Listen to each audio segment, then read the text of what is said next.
Good afternoon, everyone. It is I, Sack Marionette, on Bargain Counter Arguments, a middle-aged lady in a tiara doing a live stream about books and whatever else occurs to me. And Lisa's already here, the lost coffee mug, and she says, "Hey, everyone, I was actually able to make it right on time." Yes, you actually had that comment was locked and loaded before you were here like 30 seconds early. Appreciate it. Hi, and I appreciate anybody else who happens to be here or is watching it back later. That's cool. We love you. And by we, I mean me and all the stuffed animals. hmm So it's telling me like nobody's here, but obviously Lisa's here, so I'm not sure what that's about. Am I here? Are any of us here? Are we in the Matrix? Hmm. Oh, looks like my neighbors put up a scarecrow or something. Cool. So how's everybody doing?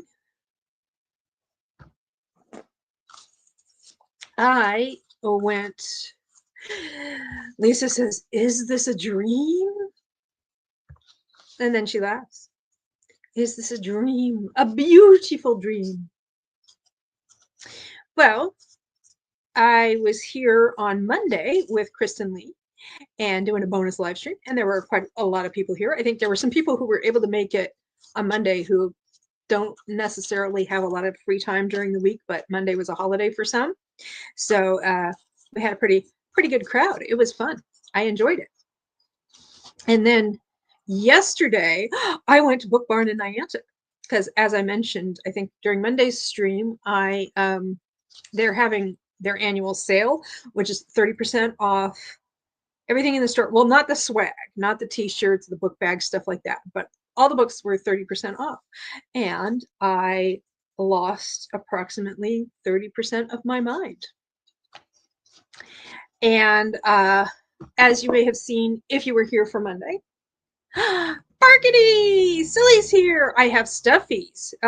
This computer's a little precarious, so I it'll jostle around. Stacy's here, and she says at work, so I'll be in and out. Appreciate it. Appreciate it. Anyway, so if you were here on Monday, you know that before the stream I went to Dollar General and I got a T-shirt, and now I'm wearing it. I wore it yesterday to Book Barn. Oh yeah, and I mentioned that I got a bright pink ribbon. It's not the same pink as the shirt. It's more like a purplish pink, and this is like more of a peachy pink, I think. I got it because, you know, pink is nice. And also, I have stuffed animals who are clamoring for ribbons. They want ribbons. And I have a couple of them with me now.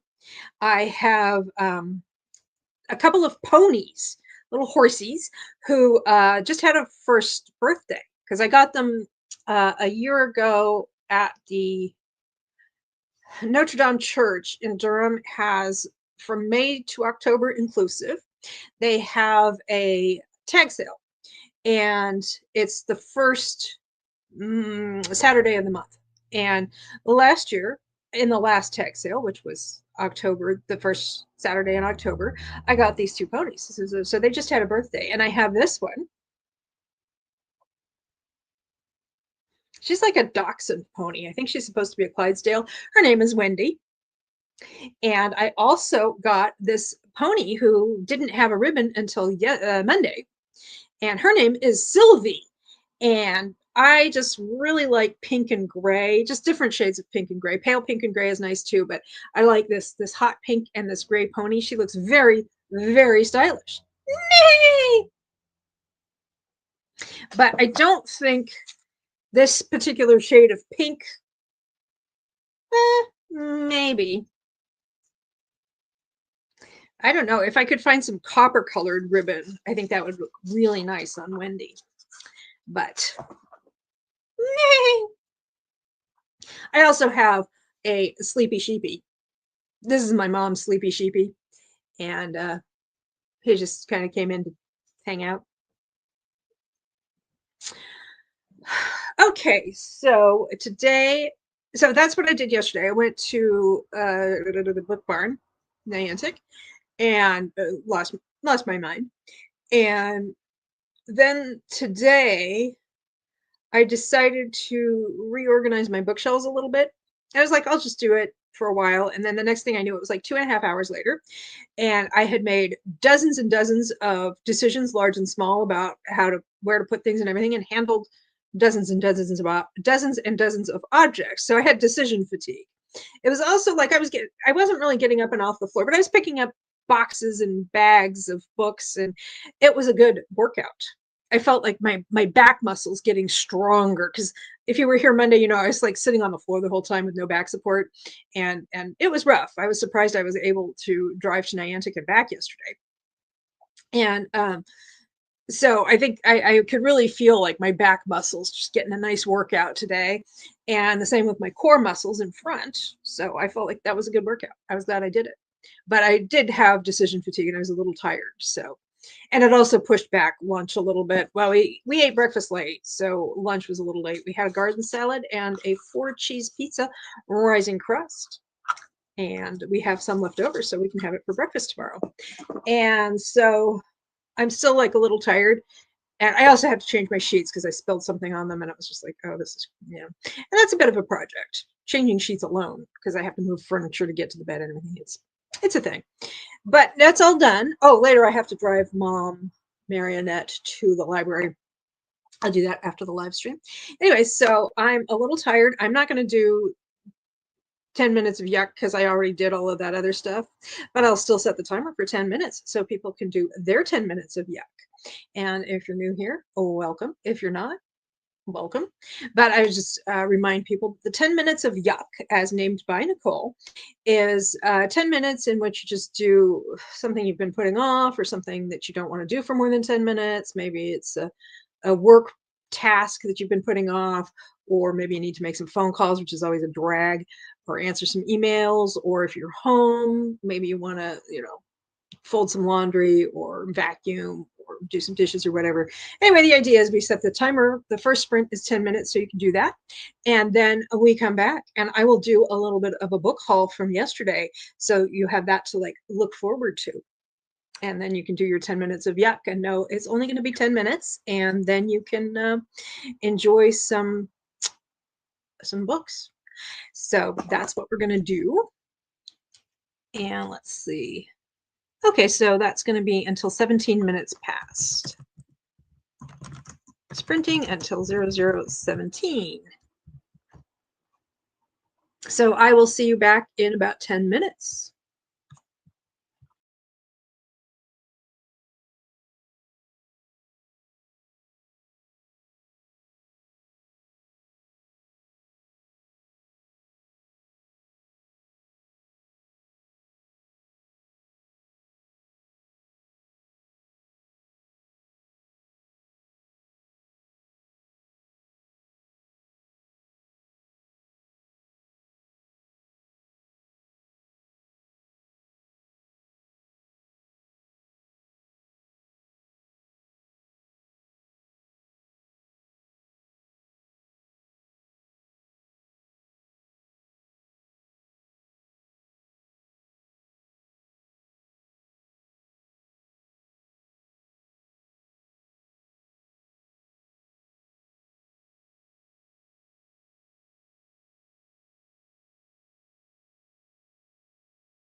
Okay.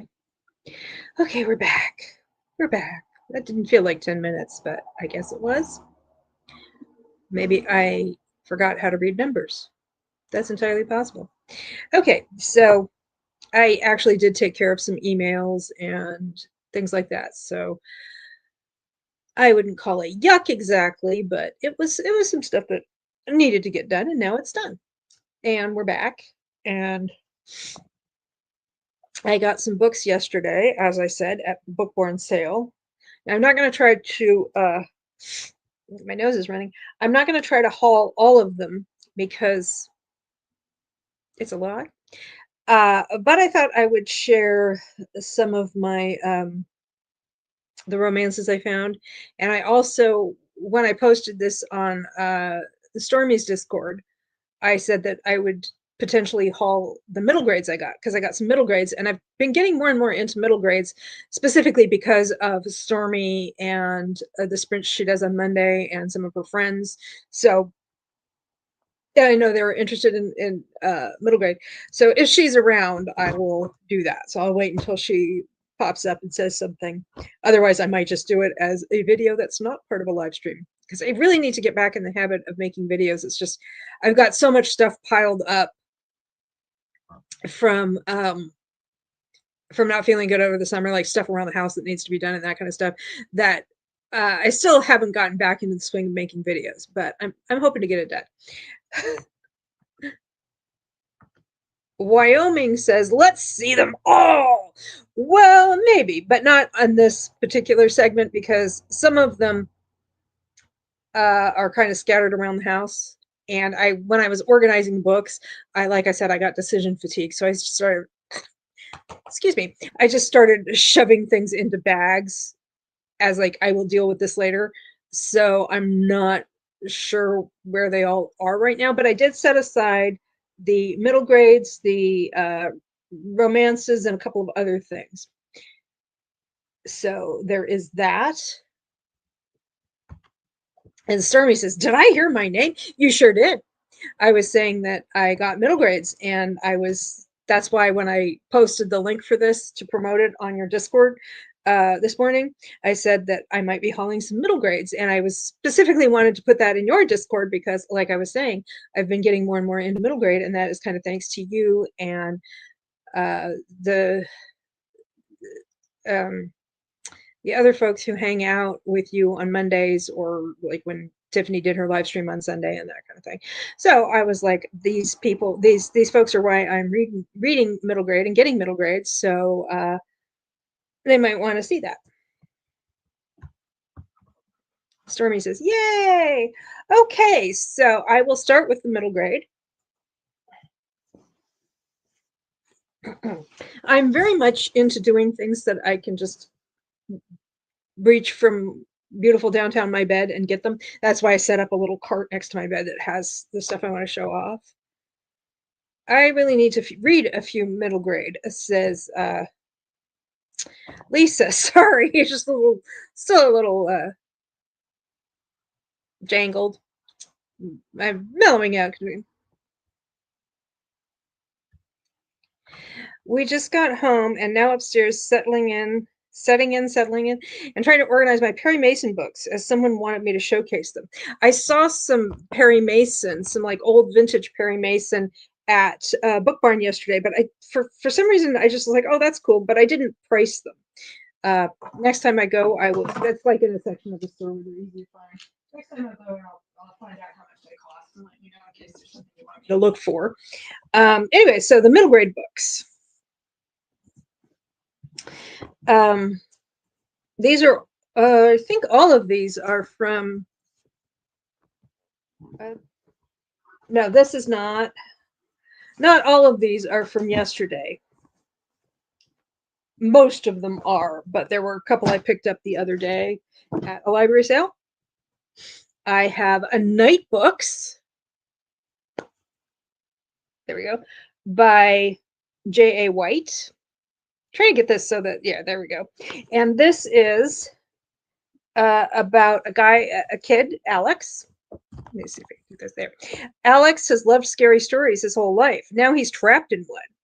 After Alex sneaks out in the middle of the night, he becomes imprisoned by the witch Natasha in her magical apartment.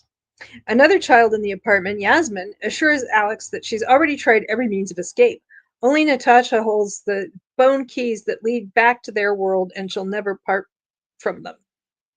But Natasha likes stories, and Alex's only chance for survival is to keep Natasha satisfied by reading her one of his own hair-raising tales each night, except Alex is running out of new stories, and soon out of time. And Stormy says, oh, that is a good one for this time of year. I liked it. Yeah, because isn't there like a middle grade spooky challenge or read along or something like that? I'm not participating as far as I know, but I did have this on my mind when I was looking at books. So again, this is all thanks to you and your cohorts. So I'm glad to hear that's good. It sounded pretty good. And I think I have another one. I think I have a YA that is about a teenage girl who ends up in her favorite fantasy series, but that's YA, so I don't have it handy. Hello Teen, says Lost Coffee Mug. I'm not sure. And Wendy Scheider, hi, is it Scheider? Scheider. Yeah. I don't know if you saw, but earlier I introduced this pony I have, and her name is also Wendy. It's a nice name. I like the name. Hope today's middle school books are better now than they were when I was that age. The ones I was forced to read almost turned me off reading. Well, the other thing is too, there's first off what's available, and then there's what they make you read. And sometimes what they make you read is not as good as some of the stuff that's out there. But there wasn't a whole lot of middle grade when I was a kid. There wasn't a whole lot of YA. YA was not like a big, huge like genre. I don't know if it's Halloween, Lisa. It is Halloween. And Stormy says, I host Halloween, which next year is getting a rebrand. Ooh, marketing. Oh, you're Thornwick. Oh, okay. Okay. All right. Wendy. I didn't realize. I think you may have mentioned it. I don't know. Sorry, I'm out of it. And it's cool. Okay, and then I have Westfallen by Anne Brashares and Ben Brashares. She's the woman who wrote The Sisterhood of the Traveling Pants, which I haven't read. And this was, I think this is middle grade rather than YA. Ben Brashares is her brother, and they wrote it together. Stormy says middle grade now is huge, and they are so much better. Yeah, there we go. And Henry Francis, that's Francis with an E, and Lucas used to be best friends until they grew apart. It's kind of hard to read this summary because it's black on orange. Pretty, but difficult to read. When a dead gerbil brings them together again for a pet funeral, they make a mind-blowing discovery, a radio buried in Henry's backyard that allows them to talk to another group of kids in the same town, in the same backyard, 80 years in the past. And then there's some more stuff about that, but that's the basic premise of the book.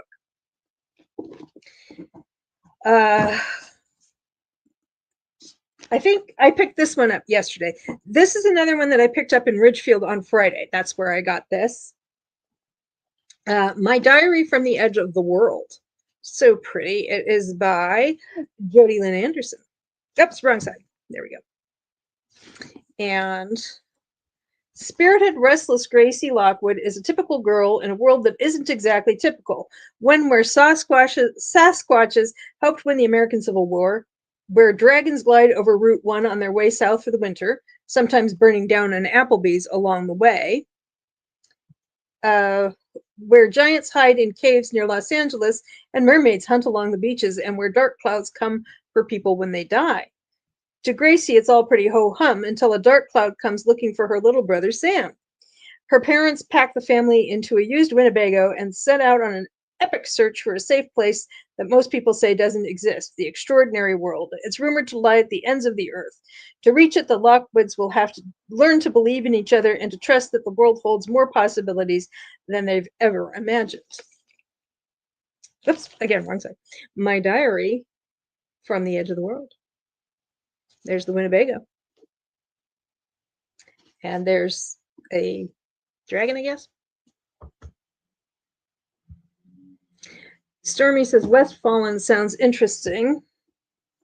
Oh, well, I can continue reading the summary. The kids in 1944 want to know about the future, especially the outcome of the world war their dads and brothers are fighting in. Henry knows from movies what happens if you disrupt the fabric of time, but figures there's no harm in telling them a little bit. But one conversation between the new friends changes history in the biggest way possible, and now it's up to 6 friends across time to change it back. I shall read it and let you know at some point. I should put like a little post-it in there. Tell Stormy what this is about. Or, well, not what it's about, but whether or not I liked it. And then I have this one, which I think is middle grade. It might be YA. Well, it's Puffin, you know, the division of Penguin that does kids' books. The Glass Sentence. Isn't it pretty? These are just like the kinds of colors I really like. I really like most colors, but that one's really nice. And these are raised letters. And this is the first book of a series, I think. She has only seen the world through maps. She had no idea they were so dangerous. It is 1891, almost a century ago. The Great Disruption threw all of the continents into different time periods, from prehistory to the far future. In this new world, map making has become a fine art, a mixture of both science and magic. Sophia Timms comes from a family of explorers and cartographers. 8 years ago, not cartographers, cartologists. 8 years ago, her parents left on an urgent mission and never returned. Now she lives with her brilliant uncle Shadrach, the foremost cartographer in Boston, who teaches her everything that he knows. Then Shadrach is kidnapped. Sophia must search for him with the help of Theo, a refugee from the West. Little does she know that their lives are in as much danger as her uncle's. As they journey, Sophia must safeguard the most important artifact in the collection, a map that reveals the greatest treasure in the world.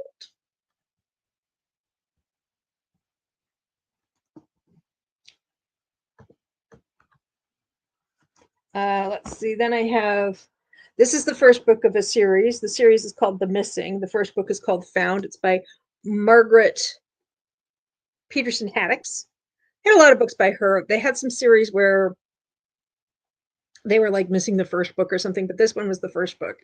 I didn't get the other books in the series because I didn't know whether or not I'd like it. When oh, okay, Gwen's back to being Thornwick. Would that be the science of maps? Yeah, I guess so, because cartography is like drawing of maps, and then cartology, I guess, would be the studying of maps. I picked this up in Mansfield a couple of weeks ago, week and a half ago. This is a history, nonfiction academic history book called Mapping the Nation, History and Cartography in 19th Century America, which is what, you know, one of those kind of academic books. So yeah, I think cartology would be the science of maps as opposed to just the cartography would be like actually drawing them, I guess. But I guess if you have like fractured continents where different continents have different historical periods, cartology is probably a little bit more complicated than it is in the real world. Okay, so back to this one by Margaret Peterson Haddix. You are one of the missing. When Jonah and his best friend Chip start receiving threatening notes in the mail, they are plunged headfirst into a mystery. With the help of Jonah's sister Catherine, they discover that the notes may be connected to the shady circumstances surrounding Jonah's and Chip's adoptions. When they begin to investigate, they find a vast conspiracy that reaches from the far past to the distant future, one that will take them hurtling through time. I do like time travel stories, which is why so many of these are exactly that. They don't know who to trust or which shadowy faction to believe. Can Jonah and Chip discover the secrets of their pasts before the conspiracy catches up to them? Stormy has something to say. I like Haddix, but haven't read that series yet. Nice. I don't know that I've ever read anything by Haddix. So, and let's see. But I did get another book by her, which I think is a standalone. It didn't have like a number on it when I logged it on Goodreads. It wasn't like a first book of a series or something. And this is called Double Identity.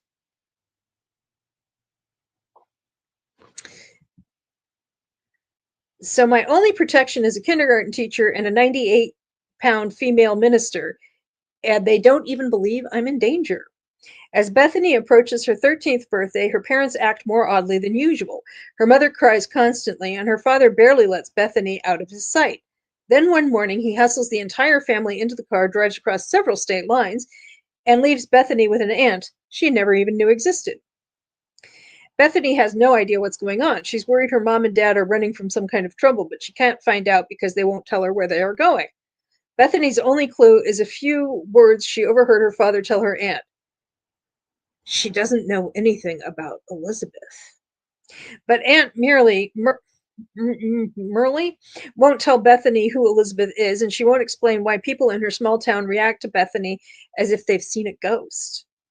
The mystery intensifies when Bethany gets a package from her father containing 4 different birth certificates from 4 different states, with 4 different last names, and thousands of dollars in cash. And when a strange man shows up asking questions, Bethany realizes she's not the only one who's desperate to unravel the secrets of the past.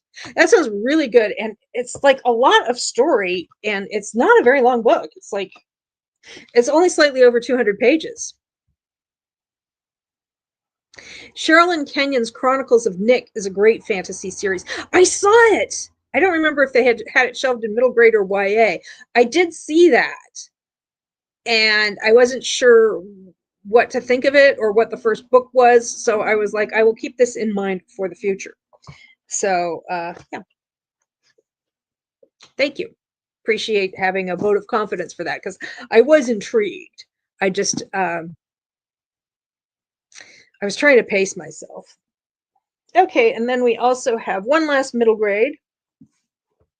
Again, this might be YA middle grade, upper middle grade. I don't know.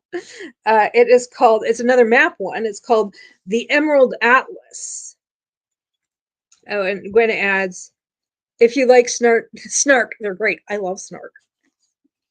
The snark is my 5th food group. Yeah, thank you for the rec. I will look into it. The Emerald Atlas by John Stevenson. This is another one that's just so pretty. And I think this is the first book of the series. I'm not sure. A snowy winter's night. 3 small children are chased from their home by the forces of a merciless darkness. 10 years later, Kate, Michael, and Emma are no closer to the truth about what separated their family. The answer lies within an enchanted atlas.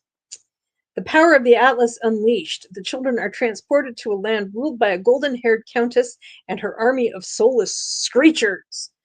Kate and her siblings soon find themselves on an incredible adventure, one that involves captive children, underground battles, a glittering ghostly ball, sword-wielding giants, and a quest for 3 books of unspeakable power. The Emerald Atlas. So those are the middle grades I've picked up recently. Probably The Emerald Atlas, if I am right. Jim Dale narrates the audio, and it was awesome, but it's been years since I listened to it. I don't know who Jim Dale is, but I don't really listen to a lot of audiobooks, so I wouldn't know. So, but thank you for sharing your experience. I'm going to the one I'm going to read first is Story Thieves, because Halloween. Because even though I'm not participating, I can still, have some solidarity there. Okay, so those are the middle grades, and I do have some romances and some other fun things, and I got a fair amount of science fiction and horror, which, like I said, it's kind of like all over the place right now, but maybe I can share it next week if you guys want to see the books. He does amazing voices, says Storm Reads. Nice. Is he the Teddy Hamilton of middle grade? People were talking about Teddy Hamilton in one of your, I don't know if it was your stream yesterday or the one on Sunday or both, and you were like, I don't know who that is. And Teddy Hamilton has quite the following. Even I don't even read audiobooks, and I know that. That was the Sunday Live, says Stir Me.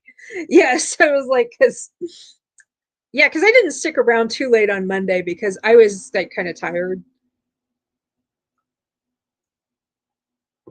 So I ducked out early, fell asleep early. But I enjoyed myself while I was there, of course. So the other thing, what did I do with it? Somewhere around here, I have my book that I started last week, but I don't know. It's just here. I just had it. I was kind of flipping through it a little bit during the sprint because, there it is. Yeah, I was flipping through it a little bit during the sprint because I haven't read it in a week, and I was trying to remind myself of where we are in The Wife Errant by Joan Smith. And I do have the candle, white chocolate raspberry, because this is a delightful bonbon of a book that deserves a delightful bonbon of a candle.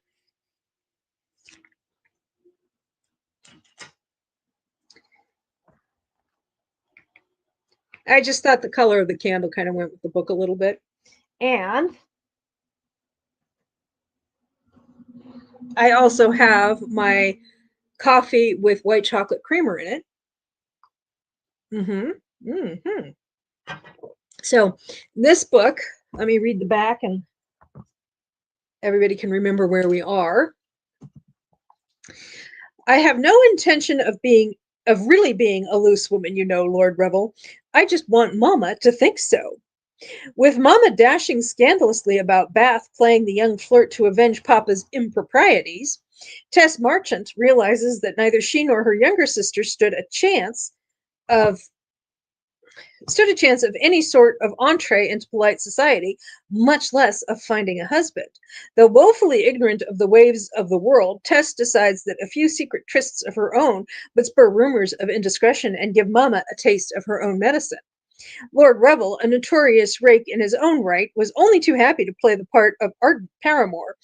Tess was by no means an antidote. She was, in fact, so charming that a harmless flirtation might be difficult to maintain.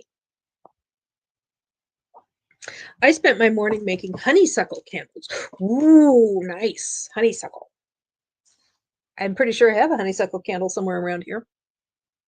I should burn that like when I get into my Catherine Anderson era of reading. So, and this is a book that was just so delightfully written. Joan Smith is having such a good time playing around with language. It's great. And this is the one that I have all of these notes that a previous reader made in this book. And we decided, I think Abby Jean suggested, I was like saying she should have a name, the previous reader, and Abby Jean suggested Susan. So that's what we're going to go with. And so I was kind of taking my time with it more than I might with books that are kind of not as distinctively written. And I am on page 111 of 188. So I have like 77 pages to go. So where we are at this point is she and Lord Revel are dashing about, being cute and pretending that they're seeing each other. Her mother is scandalized, and she's like, yes, but you're doing the same thing. And her mother's like, yes, but I'm married, but I'm older. And she is married. And Tess's dad is also, going around having mistresses and stuff. And her parents are just like basically disillusioned with each other. Not exactly disillusioned, but just like they've hit some kind of mid-relationship kind of slump, and they're just like missing out on, now that their daughters are older, and they feel like they're just missing out on having not, it's a midlife crisis, what we would now call a midlife crisis. So, but meanwhile, Tess has been picking up the slack with household management and stuff. She missed having her own debut. And so in this book, as it progresses, she starts buying clothes like for herself, like buying more fashionable clothes than she's been wearing. And she starts like being like, no, I'm not going to handle the estate correspondence. Somebody else can do it. So she's like kind of asserting herself a little bit. And she's realizing that maybe some of her parents' like bad behavior is not just because of any problems that they have between themselves, but maybe they're just like bored. And like in a way she's kind of enabling that because she's doing all of the stuff that her parents don't want to do, and she's like, well, maybe it would be a good idea if they did start doing some of that stuff so that they don't have the time or the inclination to go running around being scandalous with people of the opposite sex to whom they are not married. So that's where I am in this book. So 77 pages to go, and she and Lord Revel are kind of starting to get along quite well together. They're kind of, well, they've always been kind of friendly and had a little bit of banter going on, because even though he has a reputation, he's not like a total jerk about it or anything. So that's where I am in this story. And if we have a longer sprint until half past the hour, so a little over 45 minutes, I might actually finish it. And then we can come back and I can I'm not going to, oh, I mean, obviously, I'm just going to say, I don't want to spoil it. I mean, obviously, they're going to get together because it's a Regency romance. So we'll come back and I'll give you my assessment. And then we can look at some more books that I picked up yesterday. So, okay. Lisa says, yes, let's do a longer sprint. I want to know. Me too. I was going to reread the first part this morning, and then I got to shuffling books around and I didn't do that. But I was like, I kind of peeked at it during the 10 minutes and I was like, oh yeah, I remember what's going on now. When Mary's at 18, it's not surprising that one would run amok in your 40s. Yeah, I think her dad's like 44, 45, something like that. And her mom's like, actually, he might be even younger. He's like 40, 42 maybe. And her mom's like only 37 or 39, even though she has, Tess is, I think, 21 or 22, and her sister's like 17 or 18. So yeah, she married young, and so yeah, they want to feel their oats because they didn't do that when they were younger. Okay, so exactly so. Sprinting until, and I will see you back here in about 46 minutes.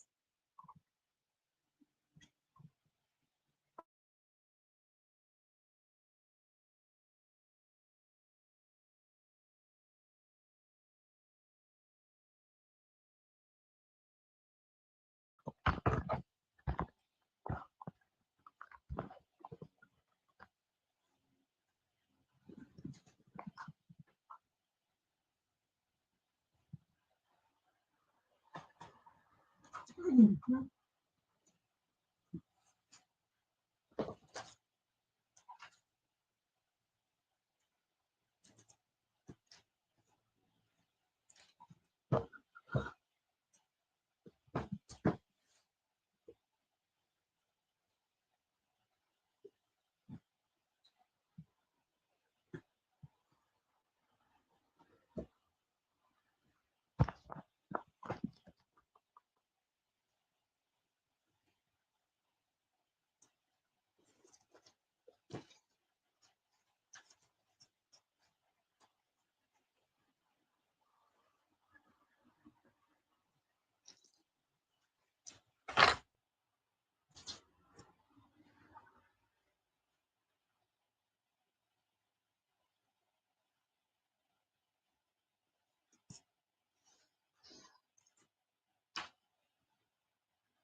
Butter.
Oh,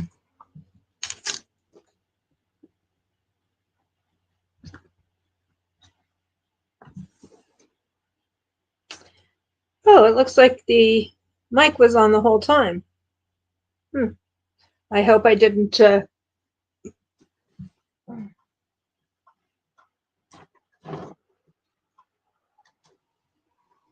Oh, there we go. Things got a little. I hope I didn't mutter anything scandalous. I didn't quite finish. I have like about 6 or 7 pages to go. So, but the comedy of manners kind of got very farcical toward the end. It got very farcical. We had a very farcical scene as we we're coming up on the end. I think that aspect of it was wrapped up, and now we just need some love declarations and a proposal, and we will be done. It is absolutely charming and delightful. I watched Sarah's new video and I didn't notice the mic on. I don't think I actually said anything. Sometimes I'll talk to myself or something like that, but I don't think I did. So anyway, this is delightful. Like I said, I still have a few pages to go, but just throwing it around. Are we ready for another haul?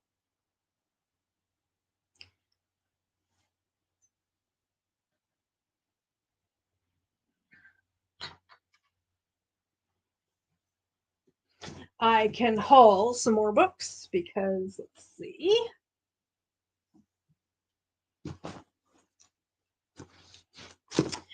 I picked up some historical romances. Always, says Lisa. Yeah, I picked up some historical romances. I have this. It's got a price tag on it that I have not finessed off. I think I'll need a hair dryer or something to dry out, to heat up the glue so I can remove it. It is, it's a book. Books, says Gwen. It is A Time Spun Rapture by Thomasina Ring. It is 20% larger print. Hooray, hooray, more books, says Wyoming. Indeed. It is, so it's not, it is fairly largish print. A Dimly Remembered Past. After a madcap night of celebrating her successful debut in A Midsummer Night's Dream, Astrid Van Fleet awoke to find herself with a vicious hangover, no clothes, and no idea where she was. Rescued from the wilderness by the most handsome man she'd ever seen, she wondered at his strange clothes and speech until she discovered the astonishing truth. She'd been transported more than 300 years into the past to a little-known rebellion in colonial Virginia. A glowing future. Thomas Errington had no idea what to make of the beautiful stranger he'd found. She was like no woman he'd ever known, swimming in the river, riding astride, speaking her mind like a man. He knew it was his duty to protect her, yet he longed to forget honor and take her in his arms. Whoever she was, this woman was meant for him, meant to share a time-spun rapture. Time travel romance. I do like my time travel, as I have said, on more than one occasion. Okay, let's see. What's this? Oh, another middle grade. Hope Stormy's still here. This ended up in the wrong bag. It's called The Last Book in the Universe. I got this in Ridgefield last Friday. If you're reading this, it must be 1,000 years from now. Nobody around here reads anymore. Why bother when you can just use a mind probe needle and shoot all the images and excitement straight into your brain? I've heard of books, but they were long before I was born, in the back times before the big shake, when everything was supposedly perfect and everybody lived rich. Personally, I doubt the back times ever existed. It's like a story you tell it's like a story you tell to make yourself feel better, and as if having a past makes the future somehow worth believing in. In real life, nobody comes to your rescue. Believe me, I know. But then I met Ryder, this old gummy who had a lot of crazy ideas. Together, we tried to change the world. Sounds like a lot for a relatively short book. It's another one of those books that's like barely over 200 pages and has a lot going on. Very exciting. Very fun.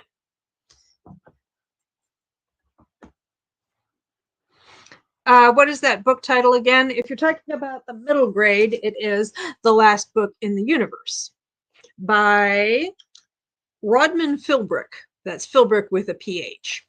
Or the time travel romances Time Spun Rapture by Thomasina Ring. But I have a feeling you were probably talking about this one. The Last Book in the Universe. Middle grade. And it is from, when is it from? 2000. So it's an older work. Okay. Whiteacre by Philippa Gregory. This is not historical romance. It's historical fiction. It's the first book in a trilogy. I've read this on more than one occasion. I just wanted to have my own copy of it. So I have this one. I actually found The Favored Child, which is the second book in Ridgefield on Friday. I found this one yesterday, kind of by accident.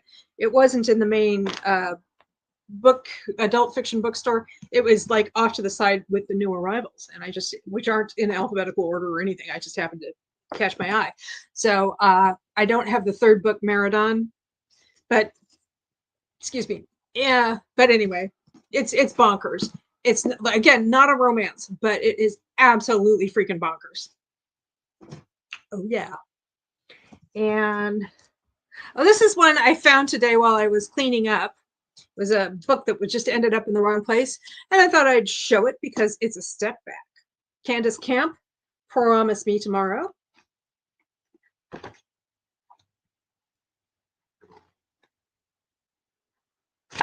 I thought it was pretty. And don't know.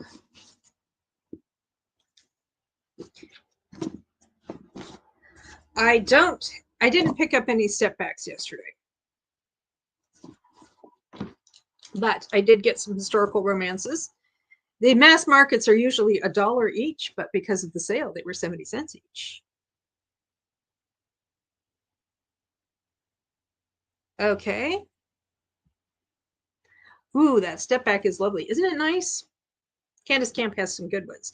The Marriage Mishap by Judith Stacy. And again, it's not a step back, but it does have an additional picture on the back. Waking up with a stranger was the least of Haley Caulfield's problems. A very official-looking license said she was married to one. And staring at the very male, very naked Adam Harrington, she knew the scandal she'd come to Sacramento to escape from was nothing compared to the one in store for her. I think this is an historical. Yeah, it's a Harlequin historical. I know why I got it. I was just like, the cover is cool. The back is cool.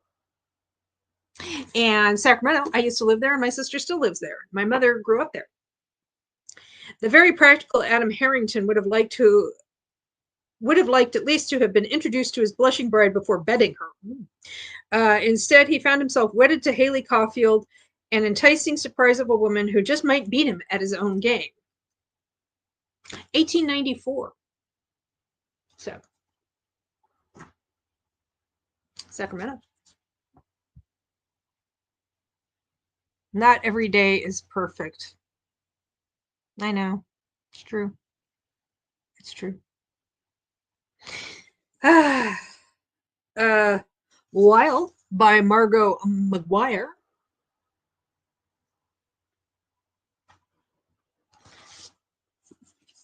I think this is a Western. Wild Wild West. 1830. No, it's Regency. England. No woman could tame him. Ooh. He moves with the grace of a predator, savage, dangerous, wild. For Grace Hawthorne, the newly arrived stranger is unlike any man she has ever known. Proud, defiant, mesmerizingly masculine, he flouts convention and refuses to enter into proper society. Is he the real Anthony Maddox, heir to a glittering earldom, or an arrogant impostor sworn to claim what doesn't belong to him? Including Grace, practically engaged to another, the well-bred lady's companion is now entrusted with the task of civilizing the primitive nobleman. Determined to fulfill her duty and nothing more, she tries to ignore her growing desire for Anthony. but it is a futile endeavor. As they come together in a scandalous secret liaison, Grace must choose between the conventional life she was born to lead and a future with a man unpredictable as he is irresistible. Wild Margot McGuire. And Stacy says, whoa, that Margot book is quite the cover, isn't it just? And there's like,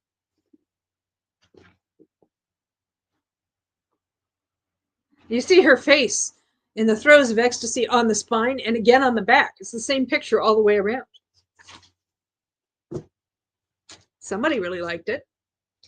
Let's see. And this one's not a step back, but they put a step back type image on the back. The clinch is on the back. It's called The Mistress Diaries, and it's by Julianne McLean. And there's the back. Look at that. Look at that. His shirt is covering his back. Her dress is covering her front. Between the two of them, they have one viable garment. Let's see. So anyway, she ends up being this dude's mistress because she's overcome with passion, and she's like, I don't know. I was never going to do that sort of thing, and yet I did. Looks like it's in the... When does this take place?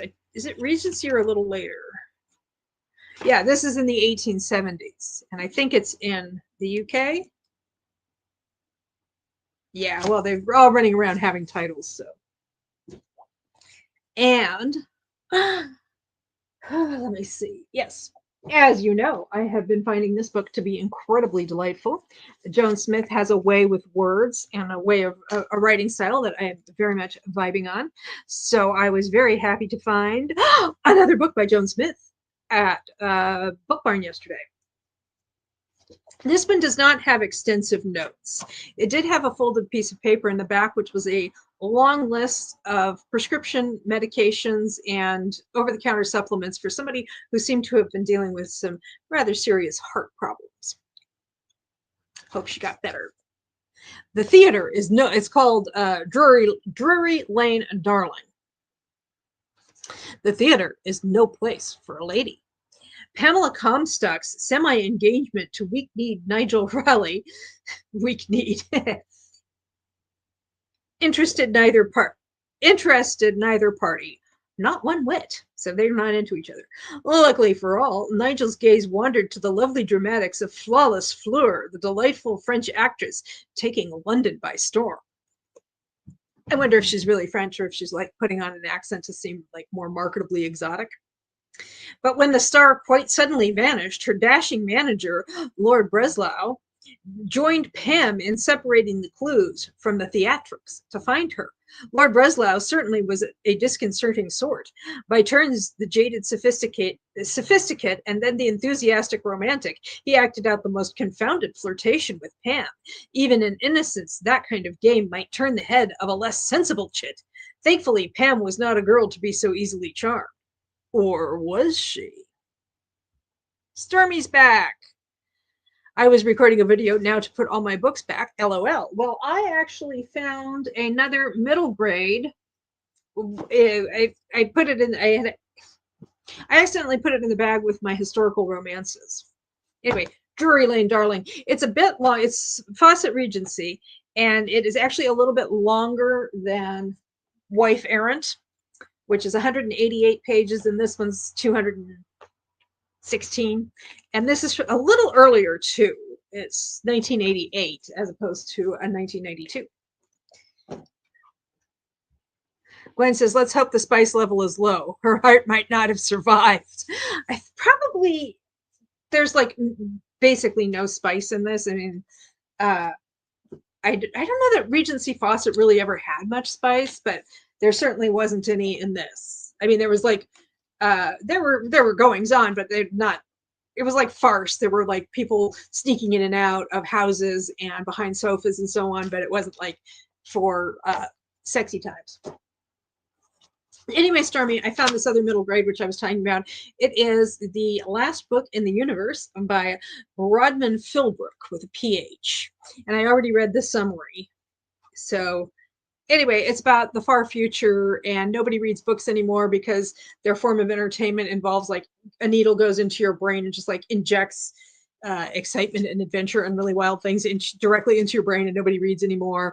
And the past, they're not even sure that there was one. I mean, there's like vague notions about what was going on in the past, but nobody really cares very much. So anyway, and it's about a kid who finds like a letter or a note, or I guess the last book in the universe, and an old guy, and they're going to try to restore the past, I guess, something like that.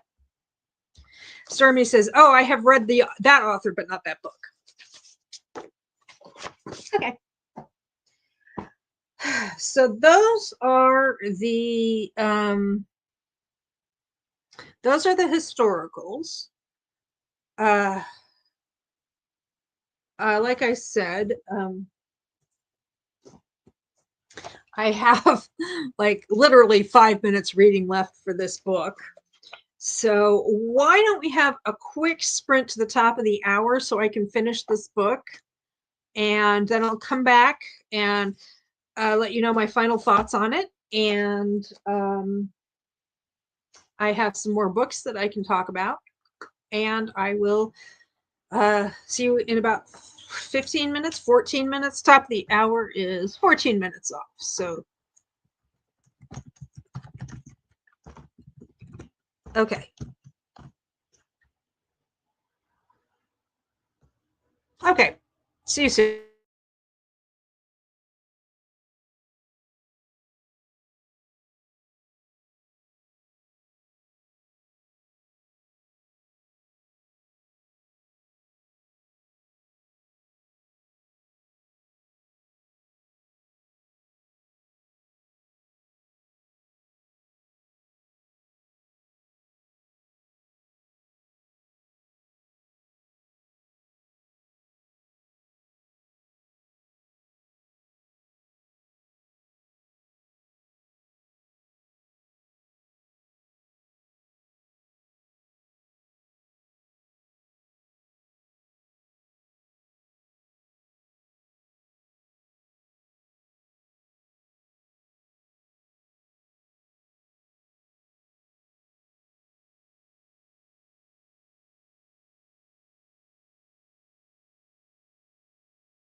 And we're back.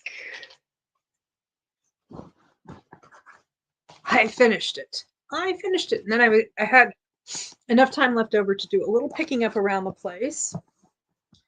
And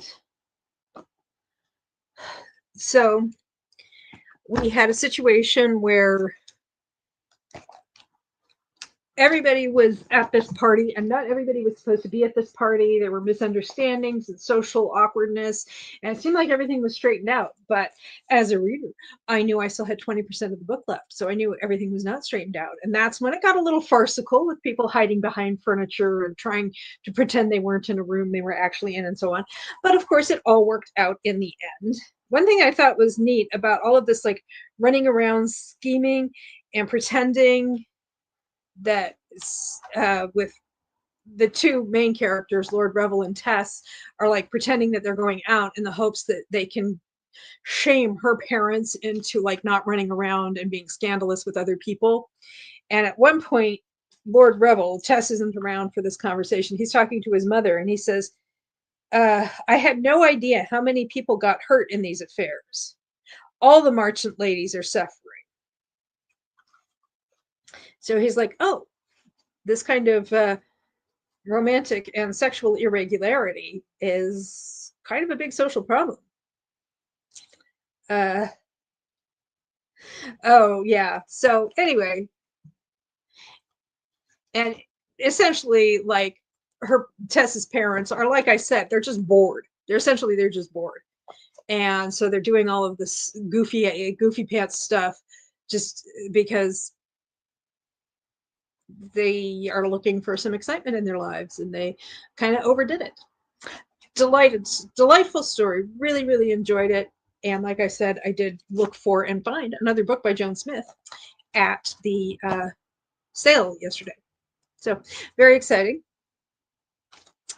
Gwen, are you still around? I hope so, because I wanted to wish you a happy birthday. I believe Gwen's birthday is Friday, the day after tomorrow. So I wanted to say happy birthday to Gwen and find out if she had any exciting plans. I also got a box of books today.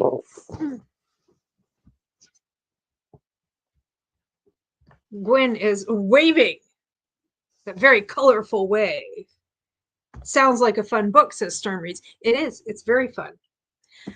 So I did retrieve this bag of books that I picked up yesterday, but I haven't hauled yet because I didn't haul them on the channel, but I hauled them into the other room, like literally physically. I put them in a bag and hauled them into the other room because it's like horror, science fiction, a couple romantic suspense. These are the things that I keep in the sitting room next door. Beautiful downtown my sitting room. And I can share them now. I can open this box, or I don't know. You tell me. I have decision fatigue. I am opening the box. Ugh.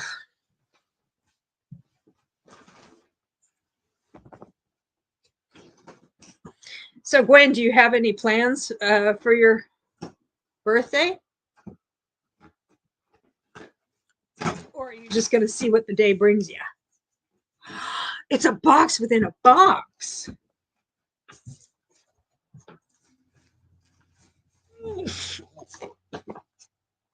Do not open complete set. Happy birthday, Gwen, says Stacy. Happy birthday. Happy birthday. Wyoming, open that box. I'm opening it. And then there was another box inside. It should be. Oh, so pretty. Gwen says, I bought myself a waffle maker. That's my excitement. Are you going to make waffles? That would be pretty exciting. Okay. This is like, it is in fact a complete set. Let's see. These are in kind of a flimsy box, presentation type box.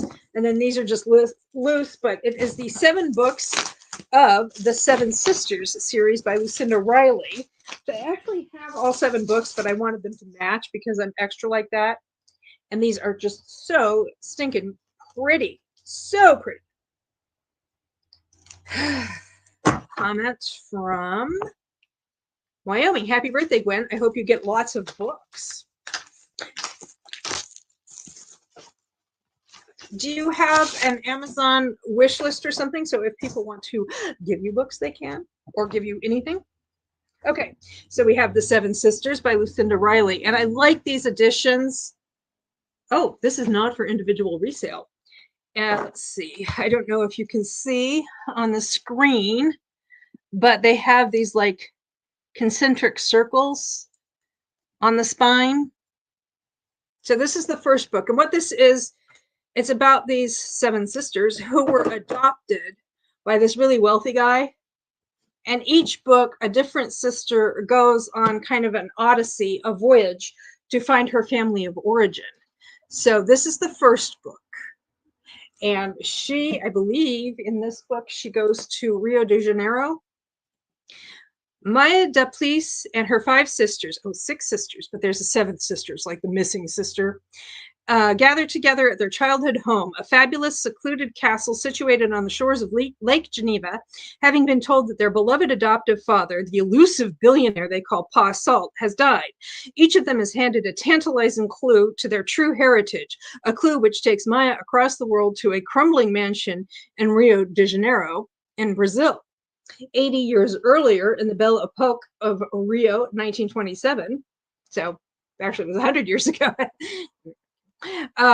Isabella Bonifacio's father has aspirations for his daughter to marry into aristocracy, but Isabella longs for adventure and convinces him to allow her to accompany the family of a renowned architect on a trip to Paris. In the heady, vibrant streets of Montparnasse, she meets ambitious young sculptor Laurent Bouilly and knows at once her life will never be the same again. So that's the first book. And then we have The Storm Sister. Again, it's got like this globe and these concentric circles all over it. The Storm Sister, I believe this is in Scotland. Allie is about to compete in one of the world's most perilous yacht races when she learns of her adoptive father's sudden mysterious death. So she goes back to Lake Geneva. She is having... Norway, actually. Okay. Allie has also recently embarked on a deeply passionate love affair that will irrevocably change her destiny. But with her life now turned upside down, she decides to follow the trail that her father left her, leading her to the icy beauty of Norway. There, Allie discovers her connection to a young unknown singer, Anna Landvik, who sang in the premiere of Peer Gynt over 100 years before. As Allie learns more about Anna, she also begins to question who her father really was, and she starts to wonder why the 7th sister is missing. So this is the second book, and then Shadow Sister is the third, and this one...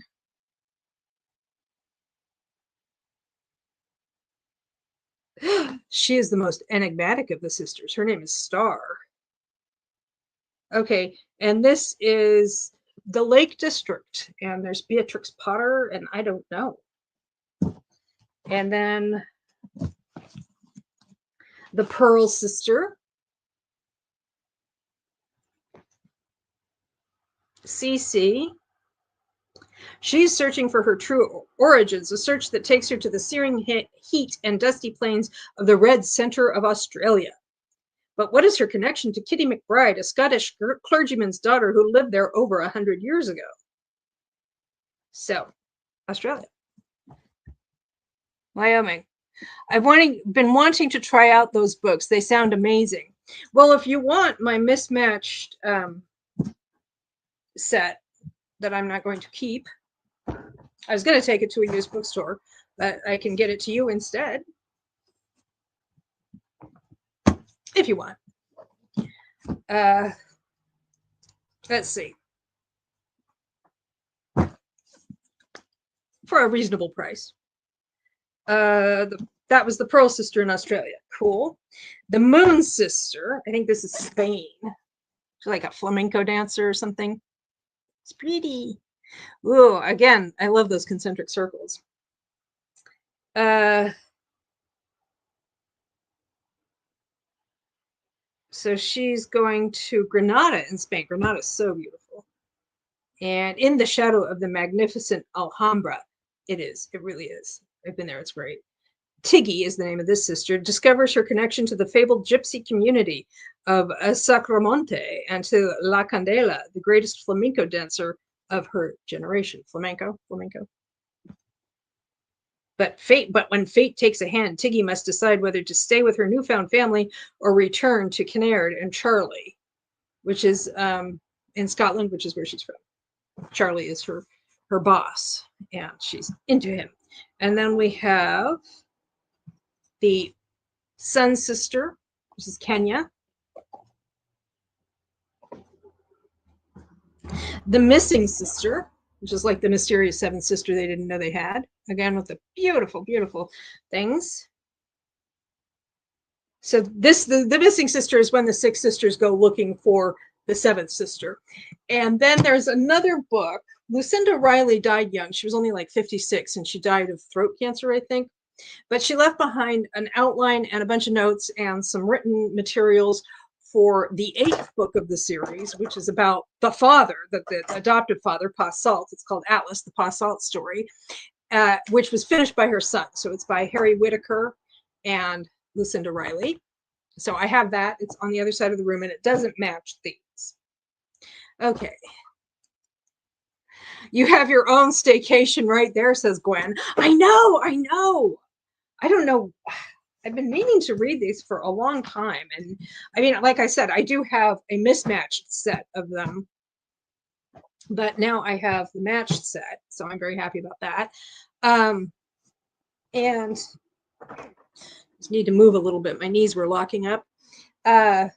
So I don't know when I'm going to do this. Am I going to wait till there's a snowstorm? Am I going to do it over Christmas? I don't know. I would totally be interested, Sock. I would appreciate it. Okay, yeah, like I said, I know that the oh, and they are on Kindle. These books, by the way, are all on Kindle Unlimited. I just wanted physical copies. And I don't have an extra copy of the 8th book about Pa Salt. But Pa Salt, I think, is also on Kindle Unlimited. These books are on Kindle Unlimited. I usually go to Penny's bookshelf, and I asked her if she had any of these books. And she was like, no, but I want them. And I said, well, I sometimes will see them at library sales. And she's like, I was like, would you like me to just get them, and even the ones I have, and just bring them to you? She's like, yes, I would like that. But I can just cut out the middleman and make some sort of arrangement with you, Wyoming. I would be happy to do that. So yeah, we'll set something up. DM me on Discord or something. I'm not going to be able to do any. I even have a box I can put them in. I'm not going to be able to do anything about it right away because I've been doing a lot of running around and stuff, and it's fine, but I'm just need to kind of get my act together. Anyway, so that's the Seven Sisters. That was my book mail. And I have some contemporary romances I picked up yesterday, if anybody's interested, or we can save them for next week. I don't know. What do people think? I do have a couple of library sales I'm going to this weekend, but then I keep saying it's probably going to settle down a little bit, and it never does. I just keep finding more and more and more. So this is a book I picked up. I don't know if I picked this up at Ridgefield. I think I've had it a little bit longer than that. I just have sorting that needs to be done. And somebody might have mentioned this author or read this author, but I don't remember when or where. Thank you, says Wyoming. You're well. The Rose Garden by Susanna Kearsley. I thought somebody was talking about Susanna Kearsley somewhere along the line, but I don't remember where or when or how. It's all a blur, as has been discussed. Whatever we have, he said, it will be time enough. Ava Ward returns to the only place she truly belongs, the old house on the Cornish coast. Ooh, I love Cornwall. Seeking happiness in memories of childhood summers. There she finds mysterious voices and hidden pathways that sweep her not only into the past, but also into the arms of a man who is not of her time. But Ava must confront her own ghosts as well as those of long ago. As she begins to question her place in the present, she comes to realize that she too must decide where she really belongs. It is a haunting exploration of love, family, the true meaning of home, and the ties that bind us together. I'm not sure that it's like a romance per se. Could be a love story without being a romance, you know. And anyway, so I thought somebody had been talking about Susanna Kersley, but I see so many live streams, so many videos that it wasn't necessarily somebody who's here at the moment. So I have that. Oh, I picked up this yesterday. It's the only nonfiction book I got, The Fangirl's Guide to the Galaxy, a handbook for girl geeks by Sam Maggs. I thought it might be kind of fun.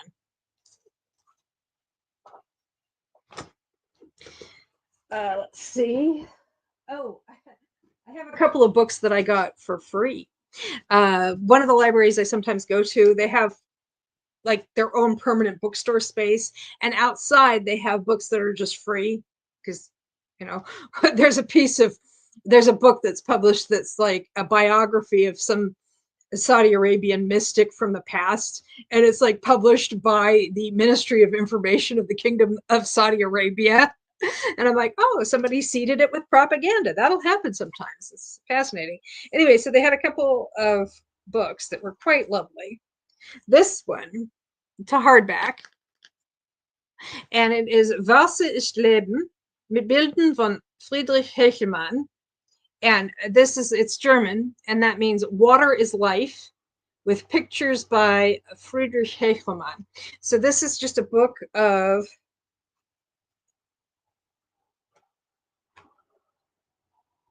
photorealist paintings, I think this is what, and various quotes about water. But these are some of the pictures.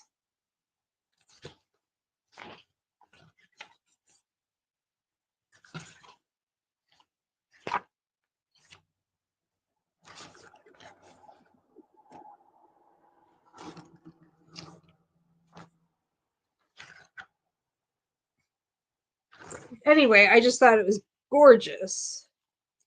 And like we have quotes from Hermann Hesse, and also Hermann Hesse, Goethe, Psalm 104. Oof.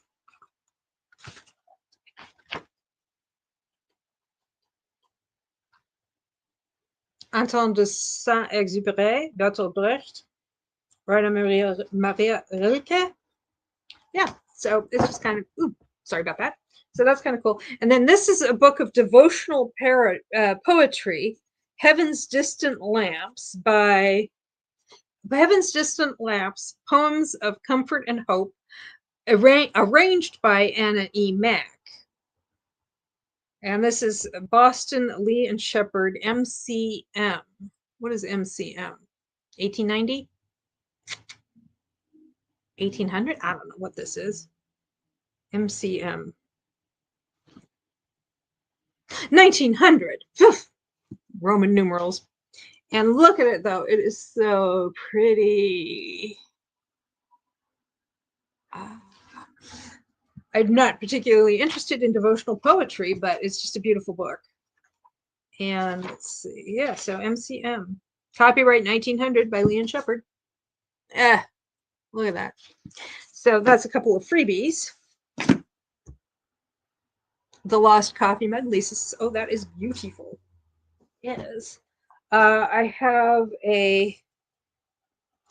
well, it says a novel, but it's pretty short.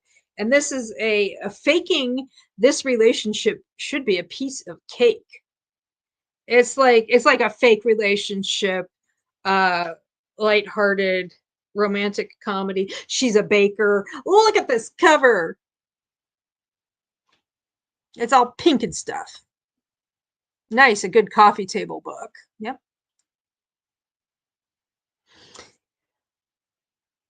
So he's a boxing gym owner. She's a baker, and her ex got engaged to her cousin, and she needs a date for the wedding. And this dude is her neighbor. I don't know if he's her neighbor in where she lives or her neighbor in their businesses.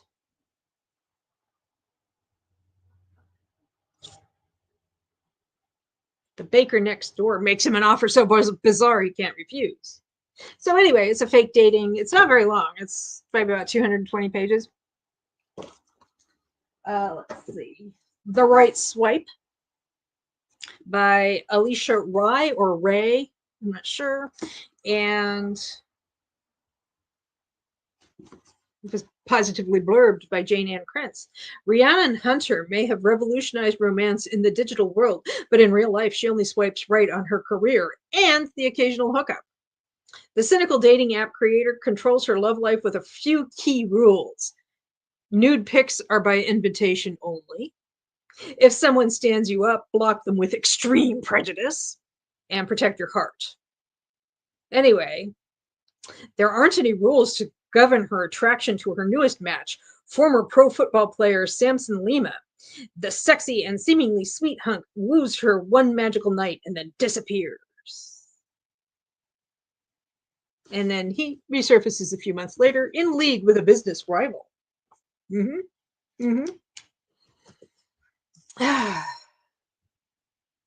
Okay, a couple more books, and then I am going to sign off because I need to get Mom Marionette to the library, and I am getting tired, so I want to make sure I have enough energy to do that. And it has been almost 2.5 hours. An American in London by Louise Bay.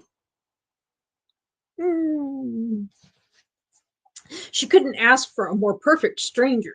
Tuesday Reynolds' dreamy life in Manhattan has gone belly up. Ditched by her college sweetheart and with her Wall Street banking job at risk, she's off to London to prove herself to a new CEO.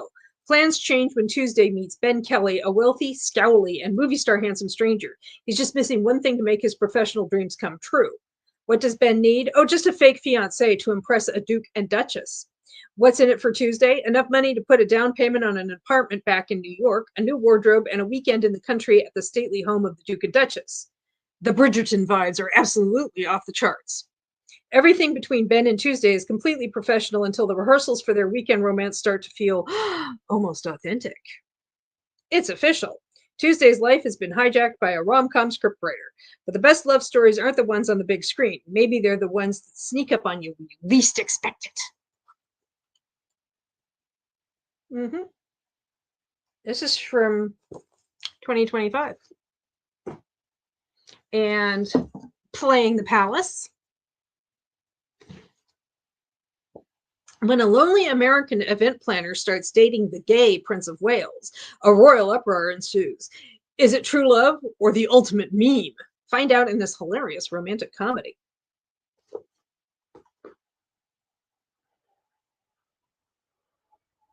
So you have Dating in the Spotlight. And then finally, 10 Trends to Seduce Your Best Friend by Penny Reed.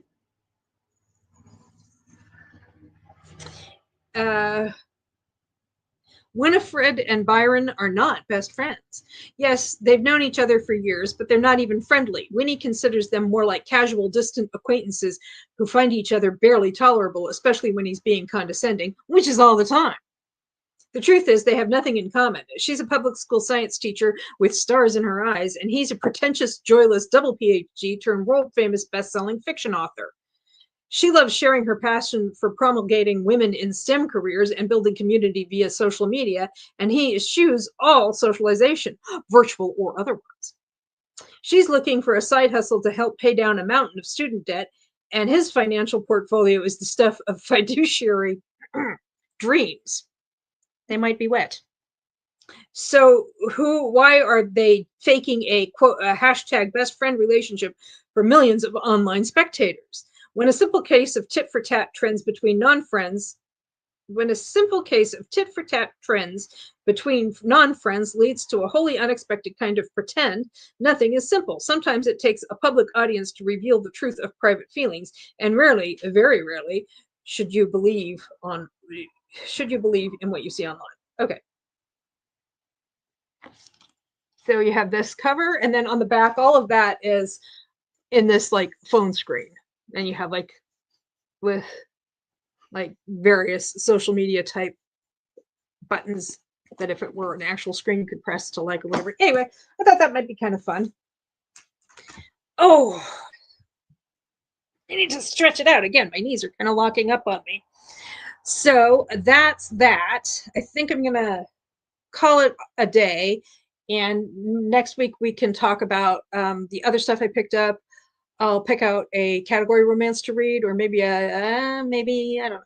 Maybe I'll read one of the middle grades next week. It doesn't have to be a romance, does it? So yeah, thank you all for joining me. If you're watching this back later, thank you again for doing that as well.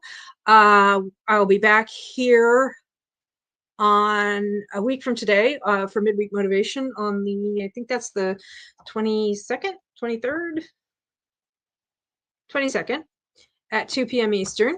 Oh, read a middle grade, says Lisa. Okay, yeah, that sounds good. She suggests reading a middle grade. I will do that. Have a good night and have fun at the library. I shall. Great haul, says Wyoming. Yeah, I have more. I did bring in that bag from the other room. I'll do it next week. And plus anything I pick up over the weekend. So yeah, if you enjoyed what you saw here today, please feel free to like, comment, share, subscribe, or don't. I am not the boss of you. And I hope you have a good day or night. Thanks, Stacy.